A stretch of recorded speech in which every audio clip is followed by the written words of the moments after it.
Soy Rito Locuendo, hoy traigo un nuevo 5 creepypastas de las puertas. La primera, creepies no abras la puerta, y la segunda, un extraño tras la puerta, y la tercera, por favor abre la puerta, y la quinta, puertas. Los links de donde copié la historia están en la descripción de video. Bien, vamos a la creepypasta. Historia 1. No abras la puerta. Hace 2 años, estaban en su casa, tan tranquilos, María, una señora de 40 años que se había divorciado recientemente, con su hijo pequeño de tan solo 8 años. Como era de costumbre, María se tenía que ir todas las noches a trabajar, era una mujer con muchas responsabilidades, tanto en su trabajo como en su casa, y no podía atender a su hijo en todo momento. Pero aquel día sería muy diferente al resto, ya que, cuando se encontraban cenando, vieron en las noticias que un asesino en serie, muy peligroso y agresivo, había escapado del centro penitenciario de la ciudad. Lo más grave de la noticia no era que este interno hubiese escapado, lo peor era que había sido visto a pocas manzanas del hogar de la familia. Esto provocó la incertidumbre de María, que al irse al trabajo tenía que dejar a su hijo solo en casa. María, para prevenir desgracias, cerró las ventanas, puertas, y le explicó lo siguiente a su hijo: no abras ninguna ventana ni las puertas. Aunque llevo las llaves, por si ocurre algo, yo golpearé 3 veces seguidas la puerta, o simplemente me reconocerás por la voz y entonces sabrás que soy yo. Llegado el momento, María se fue a trabajar y dejó a su hijo solo.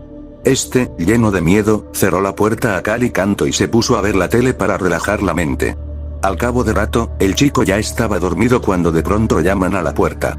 Pom, pom, el chico se despertó y aterrado, se dirigió muy despacio hacia la puerta y dijo: ¿eres tú, mamá? La respuesta vino con otra serie de golpes acompañados de un susurro escalofriante que decía: «Jábreme da puerta». El niño atemorizado huyó hacia su habitación, donde se pasó la noche llorando y esperando a que llegase su madre, hasta tal punto que se quedó dormido. Al día siguiente, cuando se levantó, se dio cuenta de que su madre no había vuelto. Y aún con miedo se dirigió a la puerta que conducía a la salida de la casa y se encontró a su madre con las piernas cortadas, por lo que no pudo llegar al timbre, la lengua cortada, por lo que no le pudo reconocer la voz, y totalmente ensangrentada. Desde ese día este chico tuvo que ser hospitalizado en un psiquiátrico y no pudo dormir sin sufrir constantes pesadillas. Historia 2. Un extraño tras la puerta. Los visitantes pueden venir inesperadamente. Lo desees o no. Solo una delgada puerta te separa del mundo exterior. Nunca se sabe quién está detrás de la puerta. Lo prometimos, ¿verdad?, dice la hermana mayor. Quiero mirar, dice la pequeña. Basta, dice la madre, es el turno de tu hermana para mirar la tele.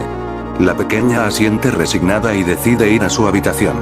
En ese momento es cuando escucha unos pequeños golpecitos que provienen de la puerta de entrada. La niña se dirige hacia ella. ¿Quién está ahí?, pregunta curiosa.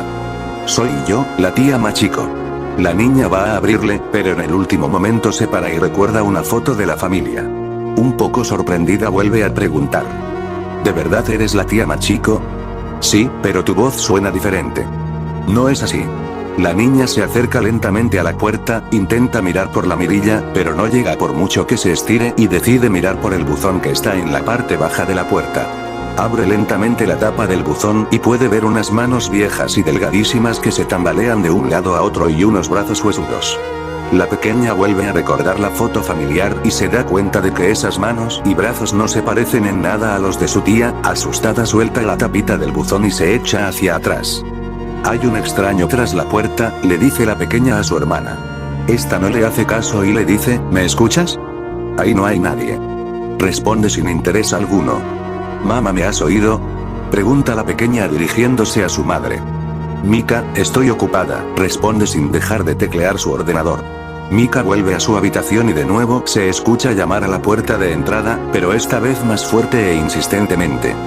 ¿Quién está ahí?, vuelve a preguntar la pequeña.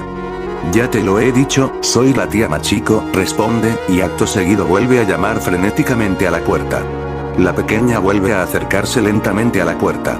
El sonido es cada vez más rápido e insistente, hasta que por el buzón entra una mano esquelética con uñas largas que aporrea la puertecita del buzón. Mika, asustada, cae hacia atrás. Abre la puerta. ¿Qué te detiene? Deprisa. ¡No!, grita Mika. Abre la puerta. Mika. Ya es suficiente, dice la hermana mayor, que al oír gritar a la pequeña ha acudido. Esta decide abrir la puerta, pero ¿qué dice la hermana al escuchar tanta insistencia en llamar. Abre. Hermana, no. Grita Mika. La hermana, haciendo caso omiso, quita el seguro de la puerta y abre. Mika huye corriendo hacia el baño y se encierra dentro con pestillo. Silencio es todo lo que se puede escuchar. ¿Hermana? Pregunta Mika desde el baño sin obtener respuesta. Mamá. Y acto seguido llaman a la puerta. Mika se echa hacia atrás lo máximo que le permite la pared, mientras escucha cómo intentan forzar la puerta. De repente paran de forzar y se escucha un ruido extraño y un clic, giran la manija, la puerta está abierta. Historia 3. Por favor, abre la puerta. Han pasado 3 años desde aquella noche. Yo no debía haber estado ahí, ellos lo sabían. Ese día salí muy temprano a la casa de un amigo, sus padres no estarían y tenía un nuevo videojuego de terror. Pasaríamos toda la noche jugando. Ellos lo sabían, yo no debía haber estado ahí esa noche, mi amigo debió estar solo. Ellos lo habían observado por días, como hacen siempre, y sabían que esa noche estaría solo. Desde el momento en que lo eligieron, no había marcha atrás. Pero tal vez quieras saber quiénes son ellos. Bueno, la verdad, aún no estoy seguro, sigo sin asimilar lo que pasó aquella noche. Pero te contaré lo que hasta ahora sé, para que tengas cuidado. Ellos se encuentran en todas partes, en ningún lugar estás exento de ser su víctima. Eligen a una persona, no sé bien cómo o en qué características se basan, pero una vez que te eligen no cambiarán de opinión. Te vigilan, te estudian y estudian a todas las personas que conoces. Día tras día te observan cuidadosamente, sin que tú te percates de su presencia. Y esperan la noche en que su víctima esté sola, es en ese momento cuando todo empieza. Aquel día llegué alrededor de las 8 p.m. a su casa. Sus padres habían salido desde temprano y él había preparado todo lo necesario para pasar jugando toda la noche. Al día siguiente no habría clases, así que yo regresaría a mi casa por la mañana. Pasamos un buen rato jugando, el tiempo pasó tan pronto que cuando nos dimos cuenta ya era la 1 de la madrugada. Nos habíamos llevado algunos sustos con el juego, así que comenzamos a hacer bromas con la situación. Ahí fue cuando todo se puso raro. Empezamos a escuchar ruidos extraños afuera de la habitación, que al principio pensábamos que no era nada importante, e hicimos algunos chistes en relación a lo que jugábamos. Deben ser los zombies, nosotros solo reíamos. Pero nos comenzamos a poner tensos cuando el sonido se oía más claro. Eran pisadas, se escuchaban pisadas por todo el pasillo de afuera. HGJHFHKD, ¿crees que tus padres hayan regresado? Le pregunté, a lo que él respondió que sus padres no regresarían hasta el día siguiente, por la tarde. Además, el número de pasos que se escuchaban eran demasiados como para ser solo sus padres. De pronto, luego de oír todos esos pasos acercándose cada vez más a la puerta, hubo un profundo silencio. ¿Hay alguien afuera? ¿Quién está ahí? Comenzamos a preguntar, nerviosos. Estábamos seguros de que había alguien afuera, pero esos sonidos, ¿quién podría ser? En la habitación en la que estábamos había una computadora que mi amigo había encendido desde que comenzamos a jugar, era una costumbre suya. Se escuchó un sonido que provenía de ella, un sonido familiar, pero que por el miedo que teníamos en ese momento, nos provocó una reacción de sobresalto a ambos. Era solo un correo electrónico que le había llegado, pues también había dejado la ventana de su correo abierta. Ver esto nos dio algo de sosiego, y hasta reímos un poco. Sin embargo, la tensión volvió a nosotros al notar que la dirección de quien lo enviaba era irreconocible, una combinación aleatoria de números y letras. Dudamos abrirlo, pero mi amigo decidió hacerlo. Quedamos completamente paralizados tras leer lo que decía el correo. Pase lo que pase, no abras la puerta. Con tan solo leer esas palabras, una sensación completamente rara invadió mi corazón. En ese momento realmente sentía pánico, pero el mensaje decía más. Ellos están afuera. Por favor, hagas lo que hagas, escuches lo que escuches, no abras la puerta. Intentarán convencerte de que lo hagas, tienen muchos métodos. Pueden fingir ser alguien que conoces, un familiar, un amigo, y sus voces sonarán igual. Tal vez te pidan ayuda, te dirán que están lastimados, te suplicarán que abras la puerta. Pero escuches lo que escuches esta noche, no abras. Trata de ignorarlos, trata de dormir, mañana todo estará bien. Ellos jugarán con tu mente, no lo permitas. Por favor, créeme, no abras la puerta. Cuando terminamos de leer yo no sabía qué pensar. Tal vez era una broma tonta de alguien, tal vez incluso era mi amigo quien me jugaba una broma, pero él tenía esa expresión, estaba tan asustado como yo, lo pude sentir. Ahora sabíamos que había alguien ahí afuera, tras la puerta. De pronto, llegó el momento más aterrador que nos pudimos esperar. En ese instante un escalofrío recorrió todo mi cuerpo y me dejó paralizado. Una voz se escuchó, provenía de atrás de la puerta. Mi amigo estaba seguro y yo lo puedo corroborar. La voz era la de su madre. Hijo, por favor, ábreme, tu padre y yo tuvimos un accidente en el auto, estamos muy lastimados, por favor, abre, ayúdanos. Al escuchar esto mi amigo solo retrocedió un paso. Aún puedo recordar esa expresión en su rostro, estaba en shock. Estoy seguro de que ninguno de los dos lo creíamos ni sabíamos qué hacer. Creepy Away, hijo, por favor, abre, ¿qué esperas? Necesitamos tu ayuda. Sin lugar a dudas, esa era la voz de su padre. Eran las voces moribundas de sus padres tras la puerta, clamando por ayuda. Mi amigo y yo permanecimos sin reacción por algunos segundos, después él se volteó lentamente, y me dijo: esos realmente son mis padres. Necesitan ayuda, abriré la puerta. Se propuso dirigirse hacia la puerta, pero lo detuve. ¿Recuerda el correo, lo que nos dijo que pasaría, no se te hace extraño? ¿Qué tal si es verdad y ellos no son tus padres? Él lo único que hizo fue hacer que lo soltara. No digas tonterías, me dijo. Tú los escuchaste, esas eran las voces de mis padres. El correo debe de ser una estúpida coincidencia. Se dirigió a la puerta sin que pudiera hacer nada. La verdad, no sé qué me hizo hacerlo, pudo ser el miedo que me invadía, pero al verlo dirigirse a la puerta, lo único que pensé fue correr hacia el armario en donde mi amigo guardaba algunas de sus cosas y esconderme ahí. No sabía lo que pasaría, pero en verdad tenía miedo. Lo que escuché a continuación aún no lo olvido, y hasta el día de hoy tengo pesadillas con ello. Él abrió la puerta, y después solo pude escuchar sus gritos.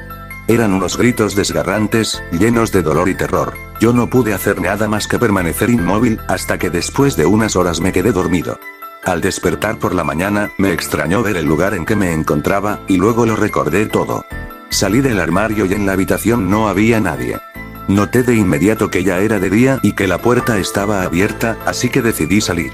Busqué por toda la casa esperando encontrarlo y que me dijera que todo había sido una broma, pero mi amigo no estaba. En la tarde llegaron sus padres y les conté lo sucedido, llamaron a la policía y lo buscaron por días, pero él nunca apareció. El correo que le había llegado esa noche también desapareció, y para ser honesto creo que nadie creyó nada de lo que les había contado. Aunque no importa que nadie me creyera, yo sé lo que pasó esa noche y sé que ellos estaban ahí afuera. También sé que no debía haber estado ahí, que no debería saber que ellos existen. Aún no sé por qué lo hacen, creo que solo tratan de divertirse con las personas, con su pánico, alguna especie de juego. Cada día lo analizo y trato de aprender más de ellos. Sé que solo llegan en la noche y que pueden imitar cualquier voz, que si no abres la puerta se irán, y también creo que siempre recibirás ese extraño mensaje de advertencia, debe ser parte de su macabro juego. No debí estar ahí ese día, y no debería saber que ellos existen. Sé que algún día regresarán por mí, pero pase lo que pase, no abriré la puerta. Historia 4. La puerta me invitaron a un club de literatura de terror. Desde esa noche cambié, pues se abrió una puerta que ya no se volvió a cerrar.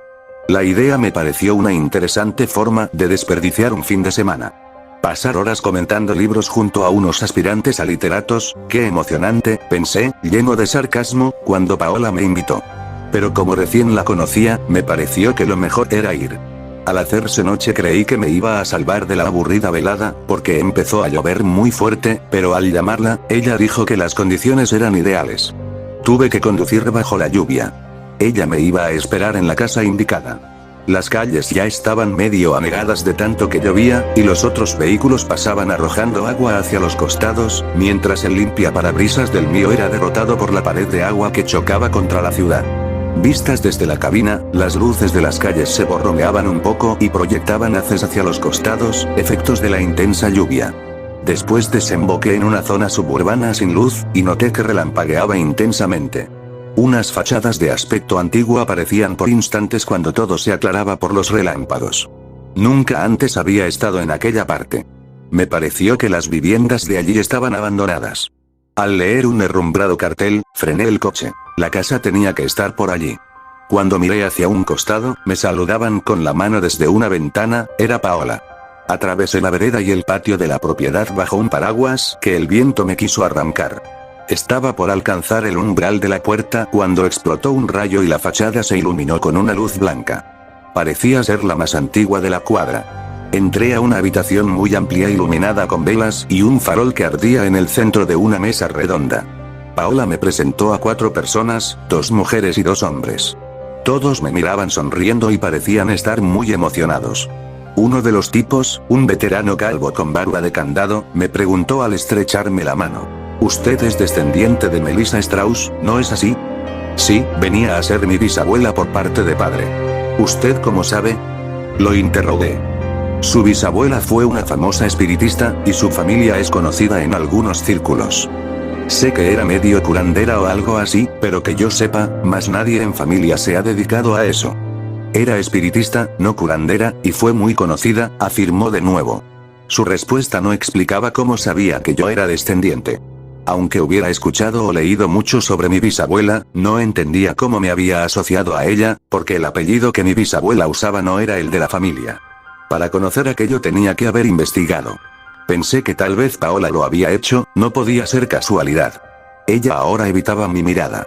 Me sentí incómodo entre aquella gente. Me invitaron a sentarme, nos acomodamos en torno a la mesa redonda. En un costado de esta había algunos libros. Paola me dio uno, era de cuentos de terror. Al parecer tenían una mecánica diferente en aquel club literario, y no iban a comentar nada, solo iban a leer.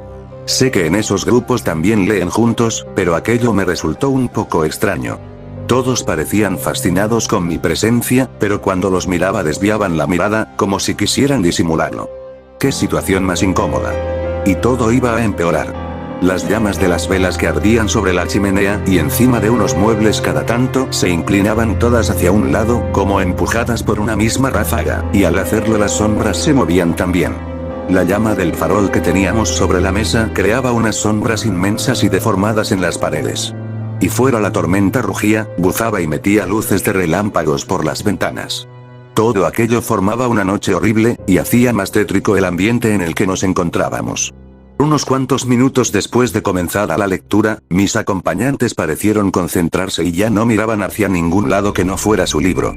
Observándolos disimuladamente noté que todos tenían el mismo libro, solo yo tenía uno distinto. ¿Qué estaban leyendo? No los vi cambiar de página, y por el movimiento de sus ojos, parecían volver a la misma línea una y otra vez. Cuando empezaron a murmurar me di cuenta. Qué tonto había sido al no descubrirlo antes. Aquello era una sesión espiritista. Me iba a levantar cuando vi que estábamos rodeados. ¿De dónde habían salido aquellas personas? Paola pareció notar que yo veía algo y se los informó a los otros. Voltearon hacia todos lados y después empezaron a preguntarme: ¿qué ves? ¿Son muchas personas? ¿Cuántos son? ¿Cómo están vestidos? Todos me hacían preguntas así. De un momento a otro, hubo más presencias allí. Ahora estaban por toda la habitación. Eran hombres y mujeres de variadas edades, también había niños, y todos vestían ropas antiguas. Lo más aterrador fue notar el semblante de sus caras. Todos parecían estar muertos, y lo estaban, eran apariciones. Las llamas de las velas se sacudían y las sombras temblaban alocadamente.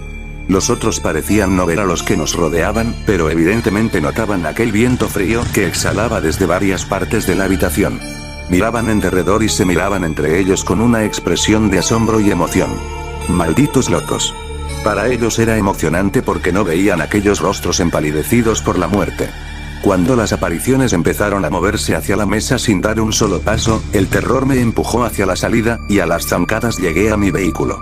No existía ningún club de lectura, y Paola solo se había acercado a mí porque sabía que era descendiente de una poderosa espiritista. No sé cómo supieron que yo tenía aquel don, porque ni yo lo sabía. Tal vez lo averiguaron aquella noche. Lo cierto es que desde esa vez veo espíritus, y si no encuentro la forma de cerrar esa puerta, los veré hasta el fin de mis días. Historia 5. Puertas. Fui adoptado. Nunca conocí a mi verdadera madre, quizá una vez, pero era demasiado pequeño para recordarlo. A pesar de eso amé a mi familia adoptiva. Eran muy amables conmigo. Comía bien, dormía en una cálida y confortable casa, e incluso me dejaban acostarme hasta altas horas de la noche. Déjame contarte brevemente sobre ellos. Primero, tenemos a mi madre. Nunca la llamé mamá ni nada por el estilo. Para mí era simplemente Julia. No le molestaba que la llamara así, y hasta creo que tampoco se daba cuenta de ello. Fue una mujer muy amable, creo que fue quien recomendó mi adopción para empezar. A veces me colocaba a su lado frente a la televisión y acariciaba mi espalda con sus uñas. Era una de esas madres hollywoodenses. Luego tenemos a papá. Su nombre era Ricardo, pero desde que llegué a casa nunca fui de su total agrado, así que comencé a decirle papá en un desesperado intento por ganar su afecto. No funcionó. Supongo que no importaba cómo le llamara, nunca me amaría tanto como a su propio hijo. Una característica destacable que puedo contar de papá era su severidad. No temía golpear a sus hijos cuando hacían algo mal. Descubrí eso antes de que pudiera ir al baño correctamente. Y bueno, ahora me comporto gracias a sus duros métodos. Por último tenemos a mi hermana. Emilia era muy pequeña cuando fui adoptado, y ligeramente mayor a mí, aún así me gustaba pensar en ella como mi hermana pequeña. Nos llevábamos mejor de lo que cualquier otro par de hermanos podría. Siempre nos quedábamos hasta muy tarde platicando, ella haciendo gran parte de la plática, mientras yo solo escuchaba porque la quería mucho. Era una gran casa la que teníamos, y a pesar de eso compartíamos habitación. Por mí estaba bien, amaba estar con ella y me sentía seguro a su lado. Pero todo cambió una horrible noche de miércoles. Estaba en casa tomando una siesta cuando Emilia abrió la puerta de enfrente. El sonido de la puerta siendo empujada me despertó y caminé del cuarto a la sala de estar.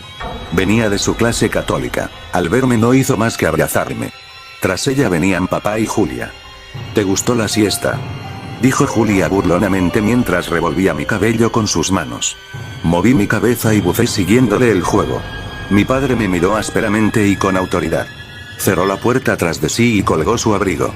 Solo bromeaba, gruñí en voz baja, estando seguro de que no me había escuchado. Habría tenido un golpe como respuesta de ser así. Emilia pasó a nuestro cuarto y la seguí. Comenzó a hablarme sobre su día. Ya sabes, cosas de chicas. Después de su charla me sugirió que viéramos algo en la televisión. Al no rehusarme fue en busca del control remoto y yo brinqué al sillón para acomodarme. Ella rodó los ojos ante mi pequeño acto inmaduro, se situó a un lado mío y encendió el televisor. Emilia era del tipo de chica que en lugar de ver telenovelas y caricaturas, prefería ver Discovery Channel, Animal Planet o Natural Geographic. Me gustaban también. De hecho, eran los únicos canales que lograban mi total atención. Cuando se hizo tarde Julia nos mandó a dormir. Nada más que un pequeño rayo de luz proveniente del alumbrado público iluminaba la habitación. No mucho. Esa noche, una y otra vez juré haber escuchado sutiles ruidos por fuera de la ventana. Una rama rompiéndose, hojas siendo pisadas, y todo el tiempo pude percibir el olor a sudor y sangre. Mantuve mis ojos abiertos casi toda la noche. Pero los ruidos de afuera desistieron poco a poco y el olor comenzó a abandonar mi nariz. Más tranquilo, cerré mis ojos. Poco después de eso escuché un fuerte ruido del otro lado de la casa. Me levanté al instante. ¿Hay alguien en la casa?, gruñí con la adrenalina corriendo por mis venas. Despierten. Me situé en la cama de Emilia para despertarla y lo hizo. Tan pronto como se levantó y se incorporó en la cama, corrí a la alcoba de mis padres. Papá estaba muerto. Su cuello se encontraba brutalmente abierto y de él se seguían derramando gruesos hilos de sangre. Se encontraba afuera de la cama, acostado en el suelo. Vi que el baño principal estaba cerrado, y, justo delante de él, había un hombre. Un hombre, no me siento cómodo llamándolo así. Era muy alto y robusto. Volteó su mirada hacia mí y me vio. Esa fue la primera vez que lo observé más definidamente. Nunca lo olvidaré. Sus ojos eran grandes y perdidos en la lujuria y la ira. Tenía una barba descuidada de la que caían pequeñas gotas de sangre. Su ropa estaba sucia y su expresión era fría.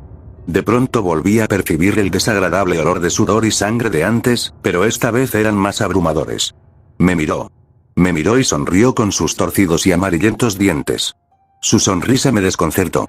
Pensé que me iba a matar, pero volteó de nuevo hacia la puerta del baño despreocupado por completo de mi presencia. Estaba aterrado y no sabía qué hacer, comencé a gritar y llorar. Vi cómo derribó la puerta que era la única protección de mi mamá. Vi cómo levantaba la larga hoja de afeitar que traía consigo, pero que se rehusaba a utilizar apropiadamente. Y vi cómo abría a mi mamá en dos. Entonces escuché algo, lo último que hubiera querido escuchar, era el grito de Emilia, detrás mío. Esa monstruosidad apartó su mirada de mi madre descuartizada y la posó en mi pequeña hermana. Se levantó y caminó hacia nosotros.